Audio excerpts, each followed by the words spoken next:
کہ اس دین کا ذرا دیکھیے مزاج. 2 سالانہ عیدیں، یہ ہوتا کیا اس میں؟ کوئی کھیل ہوتے ہیں، کوئی ڈرامے ہوتے ہیں، کوئی کیا ہوتا ہے؟ کچھ نہیں. 2 رکعت نماز، جاتے آتے تکبیرات، کبر ہو تکبیرہ وَلِتُكَبِّرُوا اللَّهَ عَلَى مَا هَدَاكُمْ. یہ یہاں بھی آیا ہے، سورہ بقرہ میں بھی آیا. تو یہ سارا معاملہ جو ہے 2 رکعت نماز، آپ نے اجلے کپڑے پہنے، نہائے دھوئے گئے، نماز پڑھی 2 رکعت، خطبہ سنا ہے، یہ عید ہے. کوئی یہاں پر کوئی جو ہے وہ ہنگامہ نہیں، کوئی جشن نہیں، کوئی گانے بجانے نہیں، کچھ بھی نہیں. یہ سادگی، اللہ کی تکبیر، اللہ کا حمد. کہ جب روزے ختم ہوتے ہیں عید الفطر میں، تکبیر، اضافی تکبیرات کے ساتھ 2 رکعتیں ہیں جو ہم ادا کرتے ہیں. احناف کے نزدیک 6 اضافی تکبیرات ہیں اور اہل حدیث کے نزدیک 12 ہیں، لیکن تکبیرات ہیں اضافی.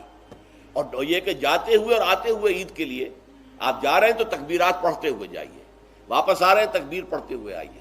اور یہ بھی کہ جاتے ہوئے راستہ کوئی اور، آتے ہوئے راستہ کوئی اور اختیار کیجئے، تاکہ پورا شہر، پوری بستی جو ہے تکبیر کی آواز سے گونج جائے. یہ ظاہر ہے.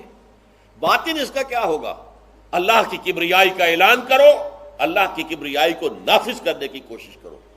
جب اللہ نے تمہیں ہدایت دے دی ہے، تمہیں اپنے دین حق سے نواز دیا ہے، اب تمہارا فرض ہے کہ اس کو قائم کرو، اس کے لیے جد و جہد کرو، اس کے لیے تن من دھن لگاؤ، اس کے لیے جان اور مال سے جہاد کرو. وَلِتُكَبِّرُوا اللَّهَ عَلَى مَا هَدَاكُمْ وَلَعَلَّكُمْ تَشْكُرُونَ، اور تاکہ تم واقعتاً شکر کرو. کہ اب تو جیسے کسی نے کہا تھا، اقبال نے شاید کہا تھا، ہلال عید ہماری ہنسی اڑاتا ہے. یہ ہلال عید جو آتا ہے ہم پر ہنستا ہے. یہ روزے رکھے ہیں انہوں نے، روزہ رکھتے ہوئے جھوٹ بولتے رہے، روزہ رکھتے ہوئے سودی لین دین کرتے رہے، روزہ رکھتے ہوئے جو ہے غیبتیں کرتے رہے. یہ روزے تھے جو اب عید منانے جا رہے ہیں شوق سے.